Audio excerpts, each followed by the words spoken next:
Hello and welcome again to Sport Unlocked for the second time this week as the sporting ramifications of the Russian war in Ukraine continue. I'm Rob Harris from the Associated Press. Alongside me as ever, Tarek Pandya from the New York Times and Martin Ziegler from the Times. That's so much to get through with Roman Abramovich putting Chelsea up for sale, sports bodies getting tough eventually on Russia. Martin, what was your moment of the week? Obviously, a lot of sports execs gathering in the same room together at the FT conference for the first time in 2 years. Yeah, I mean, there's been some sort of fairly sort of major developments in the world of sport, which we'll get to later. But yeah, it's really good to have a really proper sports conference organised by Murad Ahmed of the FT, and to catch up with a lot of people there. Despite the tube strike, I for the first time hired an electric scooter to get there and back from the station, which I highly recommend. Yeah, it was a a bit of a nightmare to get there. Murad as well. You know, it was his last slot as the sports editor as well at the FT. Him and Arash Masoudi have put together this incredible conference.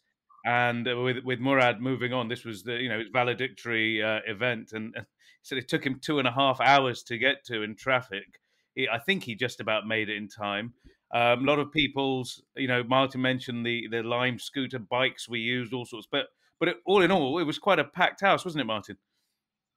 Yeah, some really, with some really, really sort of big names. Andrea Agnelli from Juventus, the Super League big beast.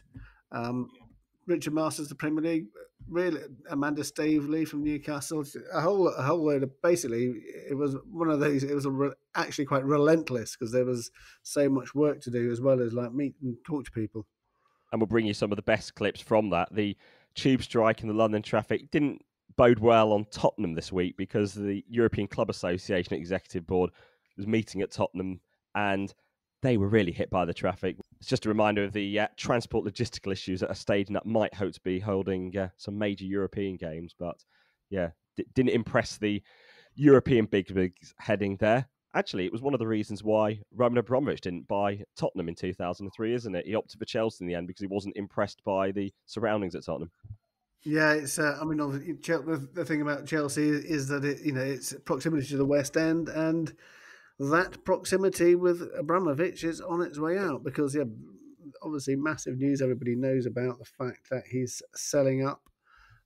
He's not going to ask for his £1.5 billion loan to be repaid. And all sorts of discussion over whether or not this was a reaction to those discussions in Parliament about whether or not he'd be sanctioned or not. So trying to hasten the sale, or at least the announcement of it, given those warnings. Well, one person who has welcomed the planned sale is the Premier League Chief Executive, Richard Masters. And this is what he had to say at the FT conference. I think the situation has escalated incredibly quickly over the last 7 days. I think he's come to the right conclusion. It's sort of unsustainable in the current environment.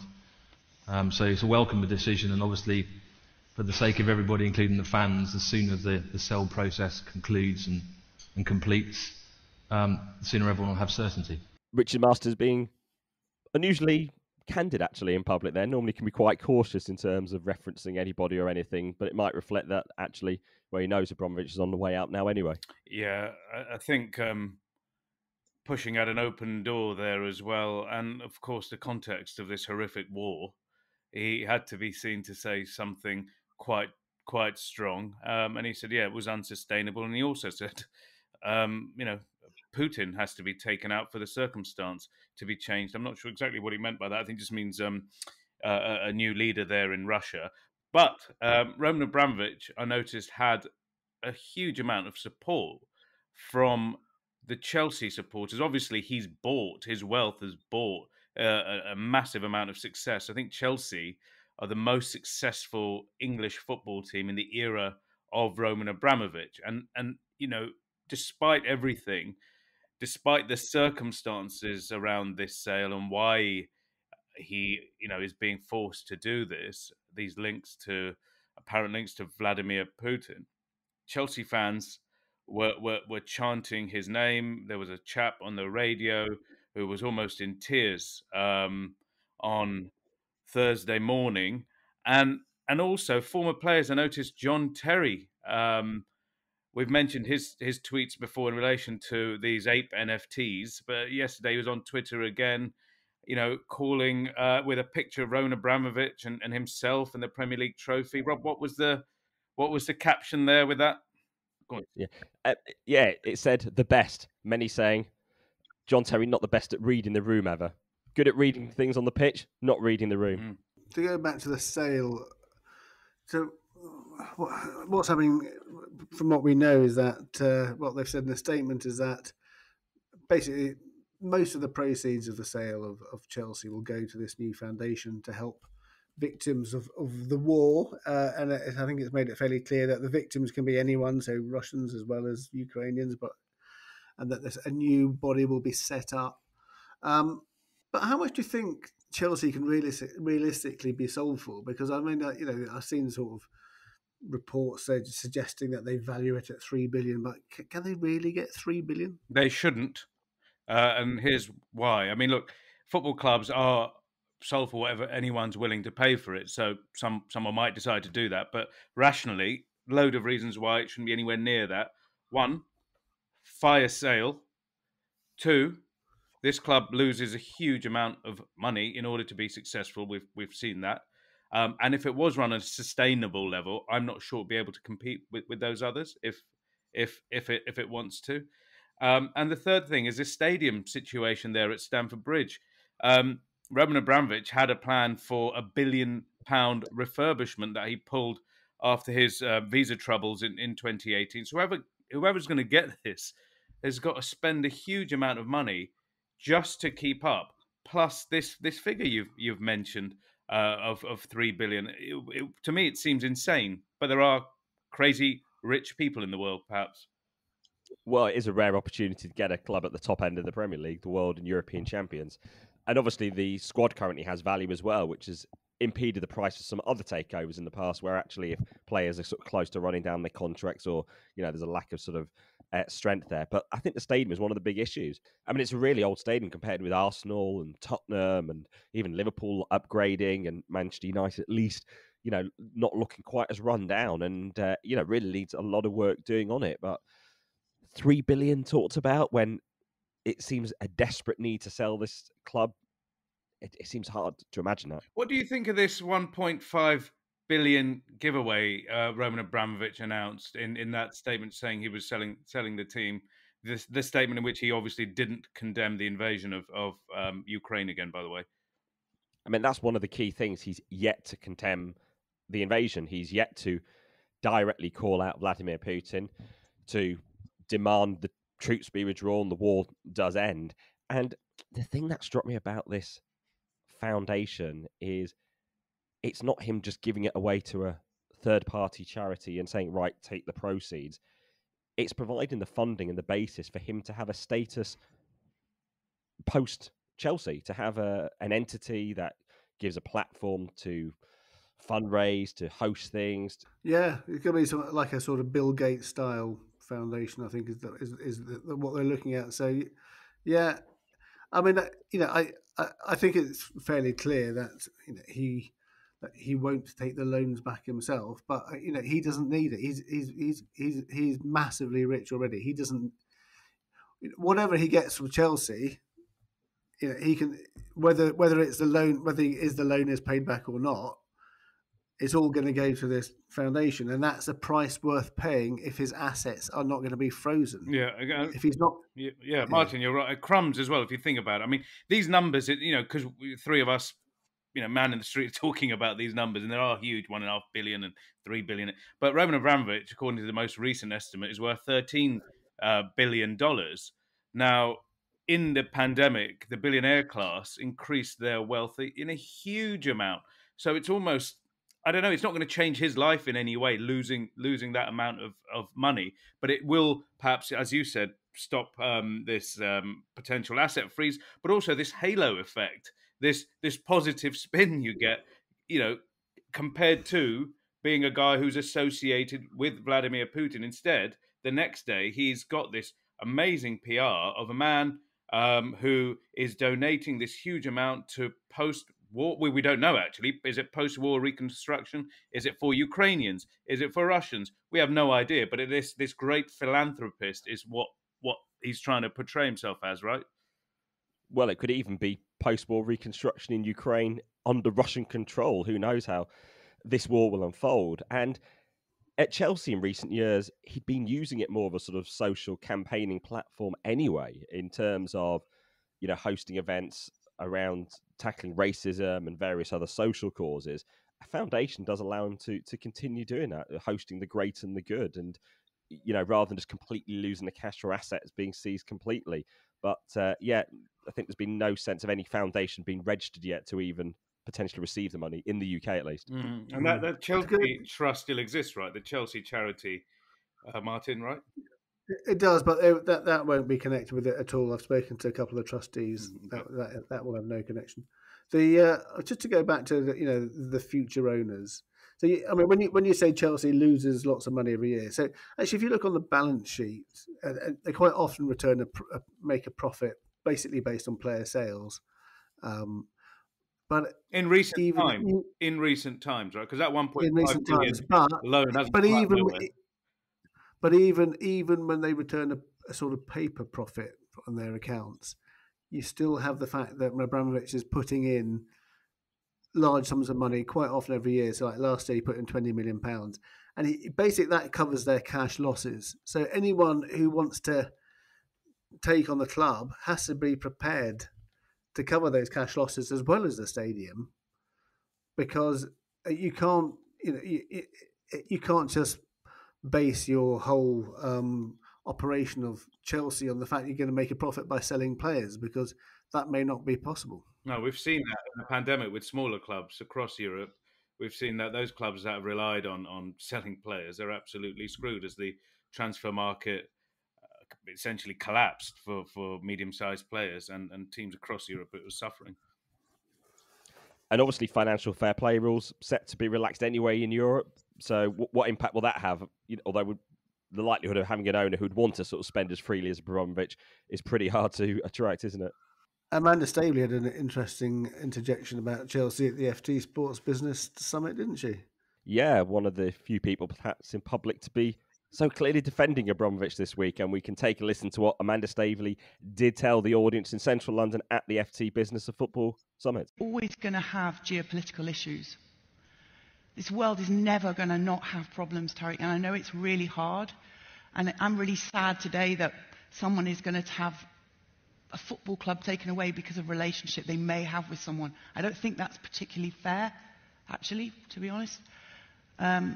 But I also think that we have to hold all of our relationships to account. And I think that we've also got to remember with Saudi that it's an incredibly big, important country that I love. I love the people there. It is a young, vibrant population, and I've seen Saudi change so much. And I'm not talking now as Newcastle, or I'm talking as me. So these are my thoughts, because I've really got to know a lot of people, and I'm excited that I'd rather everybody look and get excited about football than being involved in war. Think Abramovich would be pleased to have Amanda Staveley on his side? Well, I think he'll take anything, won't he? Amanda Staveley also said that her consortium had looked at Chelsea, but Newcastle was the one for them. Also, actually, when you think about it in a pure business sense, $3 billion for Chelsea compared to $300 million for Newcastle, and obviously, you're going to have to invest in a new training ground there, but it's a much better business deal by Newcastle than by Chelsea, I think. Yeah, I mean those numbers we're talking about 10 times there, aren't we, Martin?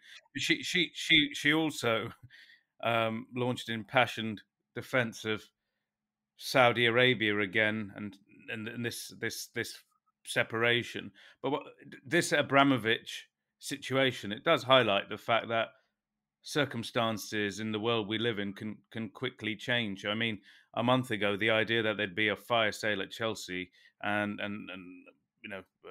Roman Abramovich having to disappear, that didn't seem part of the conversation. And now we have, Mohammed bin Salman and PIF at Newcastle. the UAE and the brother of the sheikh there in charge or owning it. What does it mean? Do you think this is going to change anything in terms of ownership? Well, does it point to the fact that while Abramovich bought the club as almost a status symbol that was always seen as protecting himself from action from Putin in terms of a status symbol, actually it's proved completely opposite, and the fact that his association with Putin has actually sort of brought him down at Chelsea and has seemingly forced him to sell. And could that happen to any other owner as well? How things could rapidly change as well? Any of these sort of state ownerships? Yeah, I mean, the state ownership thing was interesting. It was like, are they in it forever?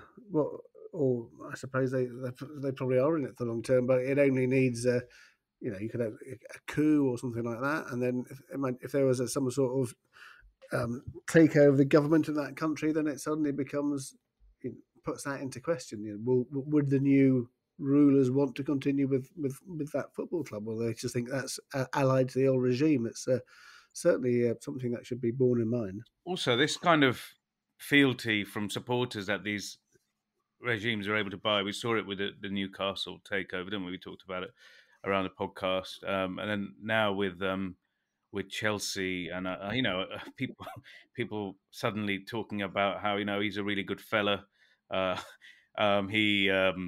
He made his money under Boris Yeltsin and not Putin. I mean, this is like the man on the street. Suddenly, they've got all the buzzwords and all the punchlines needed to defend, Roman Abramovich here. And again, when it comes to a situation, as you say, a nation state, if there was an issue with the UK and somewhere else, and suddenly you have tens of thousands of supporters defending the actions of a regime that might not be in line with what Britain thinks. It was a peculiar situation we all find ourselves in, isn't it? With Abramovich's ownership, is there anything we can take away that is positive from his 19 years? I mean, on a sporting level, we've seen some, amazing players arrive in the Premier League. It's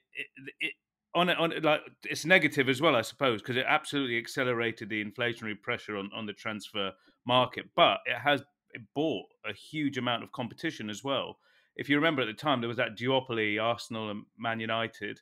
It was interesting. And then you have this third force coming from London as well. From a sports point of view, yeah, it was quite exciting, I guess. And probably a lot of players have benefited from the academy as well. The investment in the academy means there are loads of players who sort of come through that system. And I look at Declan Rice at West Ham. He benefited from that, obviously discarded because they're quite ruthless in terms of decision-making. But probably a lot of younger players have had that benefit. Mason Mount. I think what Abramovich's investments did do is it made the Premier League into the sort of preeminent force, because before it was the Man United and Arsenal, and they, when you were up against sort of Real Madrid and Barcelona or some of the Italian teams, and suddenly you had this third big team. Then Manchester City come in for the fourth big team. Then Liverpool kind of regain their old status, and Spurs come up as well as a sort of big financial force. And suddenly, the Premier League is in terms of Europe becomes the really, really dominant force. And that's, we've seen that now. So maybe it helped to sort of drive the growth internationally, as we're seeing now, international revenue outstripping domestic revenue for the Premier League. So all the clubs do benefit in a way, while actually, obviously, the competition itself has been distorted and it's harder to compete against Chelsea in the transfer market. Well, that's a really good point as well. The other huge beneficiaries, obviously, football agents. He's paid huge amounts, particularly to Kia Joorabchian and Pini Zahavi have done extremely well out of Roman Abramovich coming into English football. And I would say a bunch of teams who have benefited from his largesse. That year where he signed Mourinho and half the Porto team that won the European Cup that season, for example, that was like a bonanza for FC Porto. And I think that kick-started their climb into not just being in the paramount top team in Portugal, but they've been absolutely regulars in the knockout phases of the Champions League as well. So you can almost see these ripple effects of Abramovich across the football landscape. Something that came up at the FT summit, or actually didn't come up, was the idea that this sort of Super League may be revived. Andrea Agnelli was there, the Juventus president, former chairman of the ECA, and one of the sort of three driving forces behind the original Super League, and there'd been a sort of few sort of things. Oh, we're going to see Super League 2.0. That never materialised. What did you think of his performance at the conference? Because I have to say, I was thought he seemed lackluster, spouting jargon and sort of defensive about what the Super League rebels had actually done. Yeah, I mean, it was particularly sort of striking how there'd been this misleading expectation that he was about to announce a new plan and all these teams had signed up, but there was never any indication I was sent from anyone associated with it that a plan was in the works. It seemed to be sort of across the media that built this up, and he was very reluctant to sort of say anything. Well, for me, I thought the start was the way it was going to go, because obviously it was a total fiasco and ended in 48 hours. And his opening line was, "I don't think it was a failure." and then from there it went on. And he did this thing that he's done previous to Super Leagues, where he came in with these stats and facts with eye-watering, ever-increasing eye-watering numbers of losses, billions, trillions, billions, and we're all going to be screwed, And the thing is, you just got to take a breath and say, well, why don't we just all slow down and have a discussion? Because I know football teams have lost money, but guys, in all the big leagues, I haven't seen anyone go bust yet. There isn't like, oh my God, they're all going to disappear tomorrow. You need a bit of a level head here and figure out what's happening, rather than use this pandemic and the losses to, feather the nests of a few big teams and sort of jam through a plan that they were secretly worked on, and saying, we're only doing this because the finances are bad because of the pandemic. And it's not only because of the pandemic, it's because the way their teams are run as well. And some of the things we were hearing from Agnelli might have sounded more reasonable if they'd been said before the Super League breakaway had been announced. Legitimate discussion points about how much control should the clubs have, how much control should UEFA have, are they in too much of a dominant position in terms of what they organise, and even questions around this Swiss model system about the number of games that curates and not the games against the best playing the best, which in terms of Agnelli's mind, they're the ones that are more attractive. And, there are issues being raised with the Swiss model. And in fact, at the FT conference, we did hear Aleksander Ceferin, the UEFA president, still wavering over what happens to the extra places. So number of Champions League teams goes from 32 to 36. 2 were meant to be based on historic record, but that might not be the case. Yeah, he said that they would probably go to smaller and mid-ranking leagues, which I thought was significant. But then the Charlie Marshall from the European Club Association said the opposite. They were determined to have it, and so this obviously looks like a bit of an impasse in European football.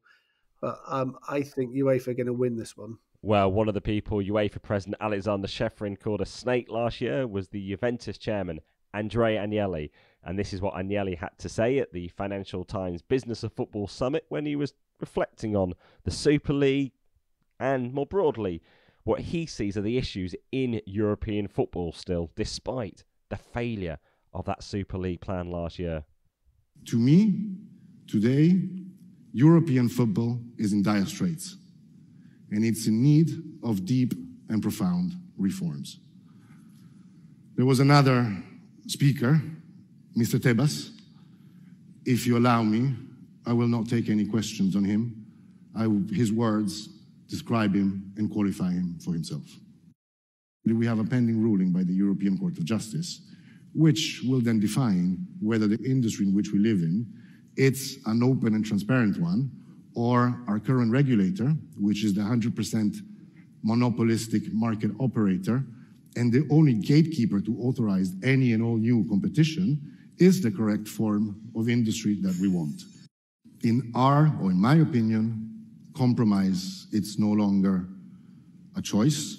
We need to go for deep-rooted reforms, and those are about governance and ownership. And the very first question is our current regulator, monopolistic operator, and gatekeeper fit to run an industry of the value of 75 billion, which employs 1 million people and has 25 billion of tax contribution, and is a very strong identity for the European people? And you think no? I think no, because I think those three roles are not compatible one with another. I think one of the things Agnelli said, I think it's quite right, if I'm honest. Obviously, there's this case at the European Court of Justice that Barcelona, Real Madrid and Juventus have taken related to the monopolistic position that UEFA has, and as a role as event organizer and governance body, this conflict of interest. And I think I agree with him. I think that role should be split. You need to have this governing body governing with the rules as they are, not with one eye on what their competition looks like. That creates a lot of tension. I think a lot of people I've spoken to, in our part of the world, are kind of now rowing in that direction. That why not split these roles? And it goes for FIFA too. You want an independent regulator, don't you, Tarek? I just want Martin. I just want some sanity to prevail. No, split the roles. You can't be an event organizer and governing competitions that you're competing with. It just seems unfair. And we also did hear from Javier Tebas, the La Liga president. He's been waiting for a conference, having not had them for some time. Always one with something provocative and lively to say, and he was no different, was he, in London? No, he said about the Super League that they lie more than Putin, which I think infuriated Agnelli, but he couldn't come back with anything strong. But he also slightly a bit towards you, Tarek. He made a remark. He said that you're clearly not a businessman, and he's clearly right. Asked the question. And he's clearly right. I'm not a businessman. My question though was well, it's the CVC deal. Yeah, and it was basically this, that this CVC deal, which is this loan in the billions to the first two Spanish divisions, will give CVC the right to 8% of any profits from the TV rights from La Liga for 50 years. Conservative estimates say they can make 10 billion euros in profit from this, with the risk being relatively low. Someone was saying that the rights have to fall by 73% for CVC not to be profitable. So my question was, if you're giving away so much, why didn't you do like a tender and get it, like make it a competition and see if you can get a better offer? And he said, clearly the person who asked the question isn't a businessman. Whenever you do a tender, they fail. And it was all done transparently, but he didn't say how it was done transparently, just that there was a vote.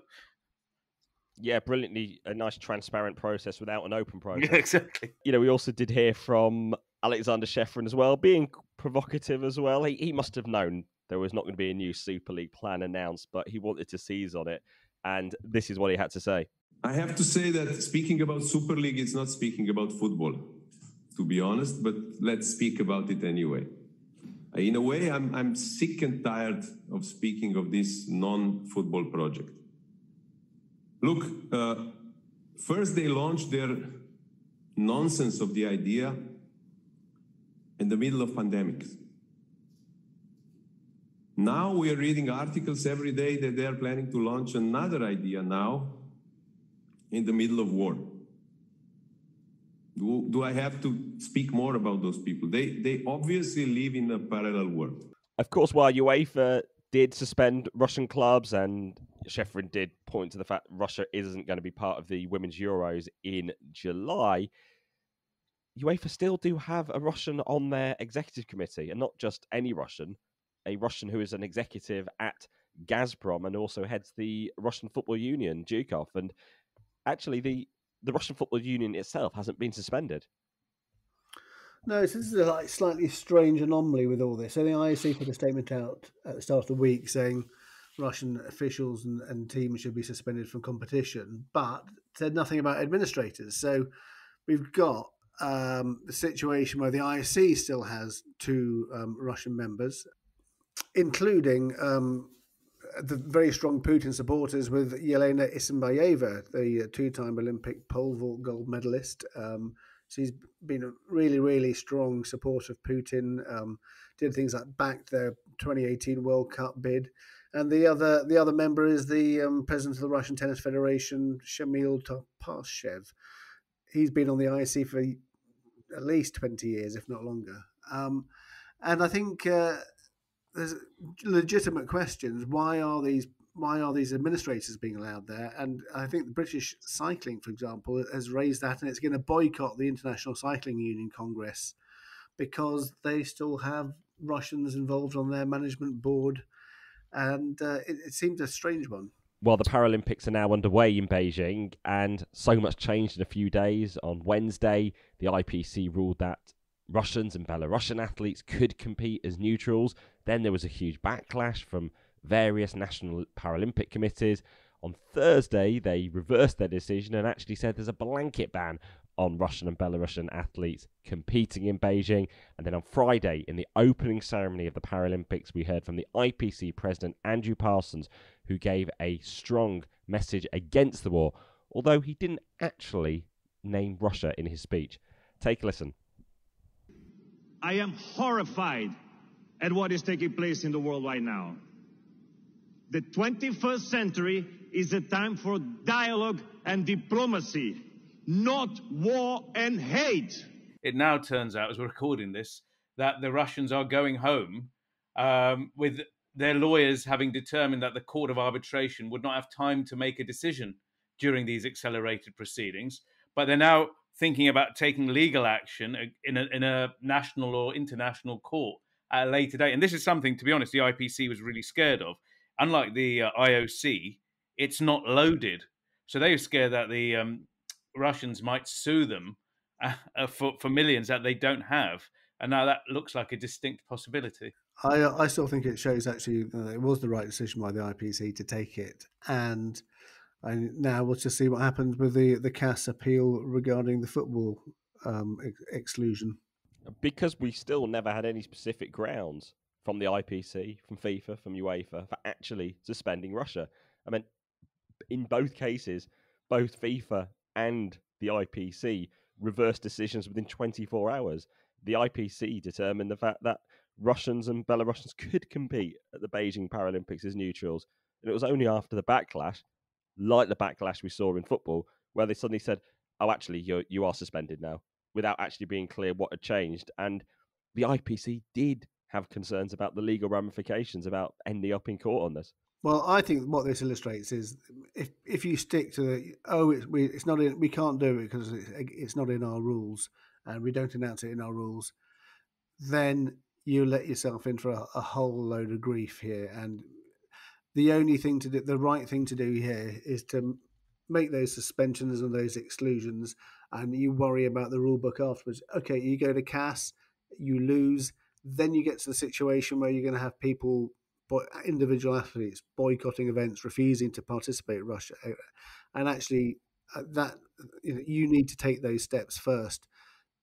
You need to suspend them first, then deal with the consequences after. Yeah, I agree with you there. I think also the chances of these Polish players, for example, setting foot on the same field as a Russian team in March, because CAS told them to, it seems highly, highly, highly unlikely. And also, the CAS process, another thing we've spoken about has been sort of shrouded in secrecy forever and ever. There's been one case I can remember in recent times that has been open to the public, has been open to the media. Like this CAS process, this one with Russia should be made clear, should be public, and we can see how the guts of this thing works for itself, and also enormous pressure on those CAS arbitrators, of which each side does get to choose one for themselves, don't they? That's right. Who's going to be picked by a Russian? Who's going to accept it? There's going to be a furious backlash on whoever that man or woman might be.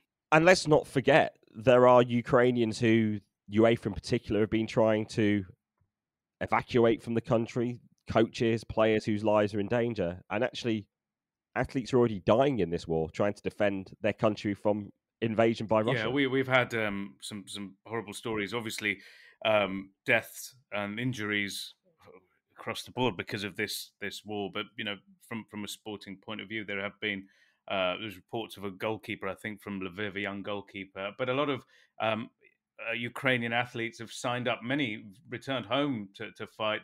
The mayor of Kiev, of course, is former heavyweight boxer Vitaly Klitschko. But we've had Aleksander Usyk, the reigning heavyweight champion, going back, putting military fatigues on. Two-weight world champion Lomachenko going back.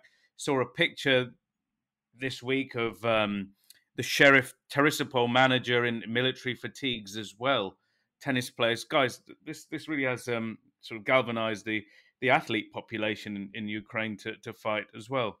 Yeah, and obviously there are orders for all adult males to be actually fighting. They can't leave the country because there is a country to protect. Yeah, I mean, there have been sad stories of athletes who've already lost their lives. The International Biathlon Union put a statement out expressing its condolences to Yevhen Malyshev, a 19-year-old who was killed while serving the Ukrainian military.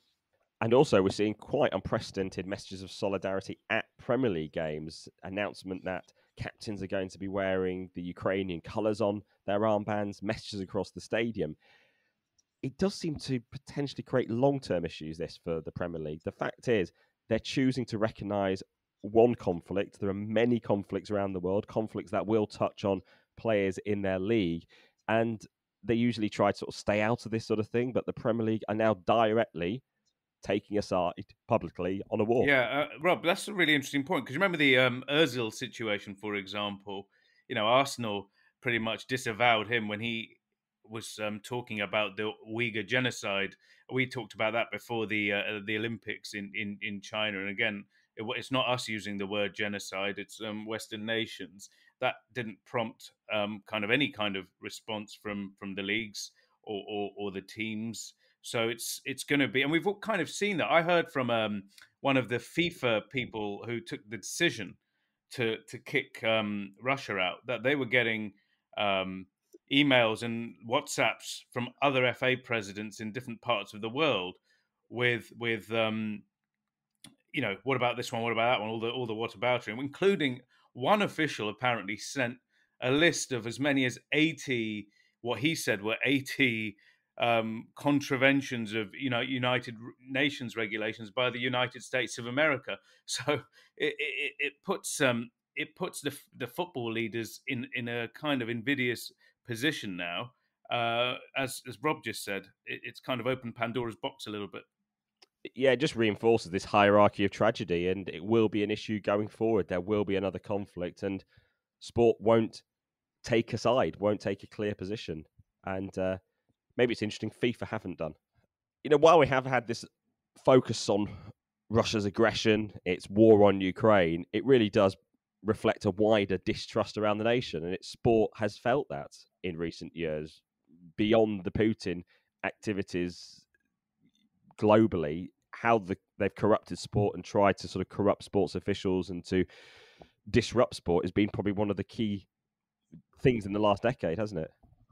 Yeah, so obviously all the stuff around the sort of state-sponsored doping, but I mean, I learned this week that there'd been a sort of fairly sustained efforts by the Russians before the 2014 Sochi Olympics and 2018 World Cup to do sort of honey trap stings of sports officials, including at least 2 British sports officials. I found out were basically went to St. Petersburg and Moscow for conferences, and were sort of offered guides, these sort of very attractive women who then propositioned them in their hotel rooms. On both occasions, they declined and reported it to the British Embassy. And on one occasion, the embassy discovered what they were pretty sure was a hidden camera behind a mirror. So it perhaps shouldn't be a surprise, because we know that the former International Biathlon Union president from Norway, Anders Besseberg, actually was victim of these honey trap operations. That's right, he was. It was in the report published into the corruption of the IBU, and his case, he told investigators he definitely was with a prostitute, but he didn't know who had provided her services or paid for her. And that was just stunning details of Russia pretty much corrupting the entire IBU. There was cash-filled briefcases, luxury holidays, other gifts, and this situation with prostitutes. And translators. Yeah, I mean, the report from the biathlon actually stated that the Russians used methods to blackmail people, and Besserberg himself was, he blocked attempts to deal with Russian doping and was influenced the awarding of major events to the country. Oh, that's right. I've now found what his response was. He said someone had sent the woman, and he said it was someone, and this is the quote, someone probably from the organising committee. And that was enough for him. One of the questions I've faced a lot in the last week is, why did Russia care so much about sport? Why did it care so much about hosting the events, then corrupting sport as well? But I suppose it's sort of a knock-on effect of wanting sort of to project sporting prowess on the global stage, either by hosting the event or winning medals. And then so much of these activities are a sort of knock-on effect once you're sort of bedded into trying to deliver that, isn't it? Yeah, it's been a sort of from the moment Putin seized power, he recognised that this sort of sport washing thing may be no coincidence that he spent time in East Germany with the KGB in the late 1980s, because it was the Stasi who sort of ran their doping program and realised the value of what sporting success could mean. So I think Putin sort of seized on that. 1999, he got power. Within 2 years, he'd been awarded the IOC's top gold Olympic order, which has now been stripped from him. And from then on, it was bidding for the World Cup, bidding for the Olympics, and we've the whole doping program that followed from that. Do you think he's going to send it back, lads? Is Putin going to? Is he going to send this gold medal back? What do you think he's going to do with that? Are they going to send DHL there? Actually, I think DHL are one of the companies that have pulled out of Russia as well this week, along with Nike, Adidas, IKEA, even Adidas announcing the end of their sponsorship with the RFU as well. Rob, speaking of medals, you mentioned it. Did you say Gianni got a medal from Vladimir Putin? Is he said he's going to give that one back as well, or what's the state? No word yet from FIFA at all. The Order of Friendship medal he got in 2019. Not a word from Infantino in a week now, has there been? He didn't put his name to the statements at all around Russia's suspension or any punishments. Yeah, that was interesting, wasn't it? And the decision to cancel the IFAB, the International Football Association board, this week meant he didn't have to face the media there too. Yeah, the final thing to say on this issue is this a tricky one for sports bodies again is, for example, whether the Premier League should block broadcasts to Russia, and La Liga the same.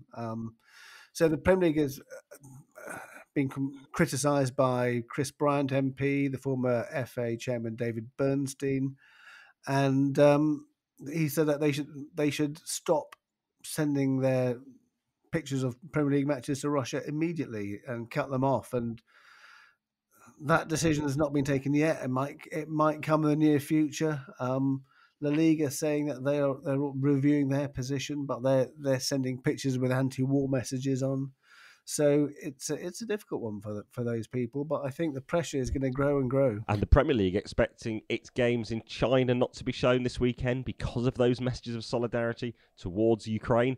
We've seen it in the past, in 2019, when the Chinese broadcaster didn't show the Arsenal games after Mesut Ozil criticised China's treatment of the Uyghur minorities.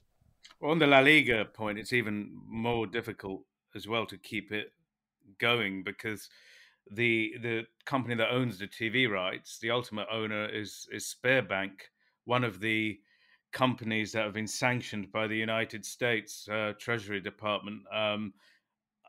I don't, and I'm not sure what the status is with the EU, but it's going to be hard to be sort of trading goods or services with a sanctioned entity.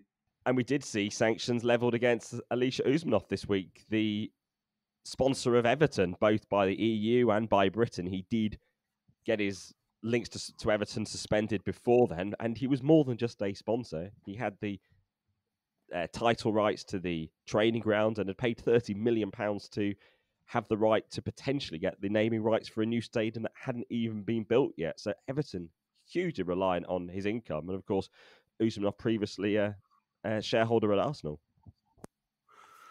Yeah, I think Usmanov's position at Everton has always been a slightly strange one. You know, he's not had any equity in the club. He's provided sponsorship, but his relationship with Moshiri goes back a long way. And actually, people who've seen them together, he's very much the man in charge, I think. I'd be interesting to ask why he's not bought any shares in Everton.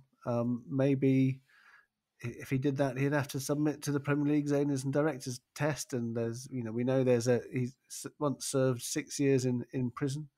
I know he had shares in Arsenal previously, but maybe the owners and directors test has been stiffened up since those days. Or maybe it needs to be these days, given what we've just seen. The questions for Everton are likely to be just as significant as they are for Chelsea, perhaps in the coming days. Because I would say Fayed Moshiri's almost entire fortune is linked to Alisher Usmanov's businesses. You've said the sponsorships have gone away. Those sponsorships may have been a significant way to fund the Everton Stadium project at Bramley Moor, and also I guess questions are going to be asked: how sustainable is the club in the long run if Mr. Moshiri, he's the chairman of USM, as you said, how's he going to continue funding Everton? I think one of the great uncertainties going forward is obviously we don't know how this war is going to end, when it will end, the progress of it, or indeed how long Russia will be ostracized like this for. How long will Russian businesses be out in the cold? Are we talking a matter of months or years? I think some are even talking about it changing the world order for decades, which, as we've heard, could have severe ramifications for sport too.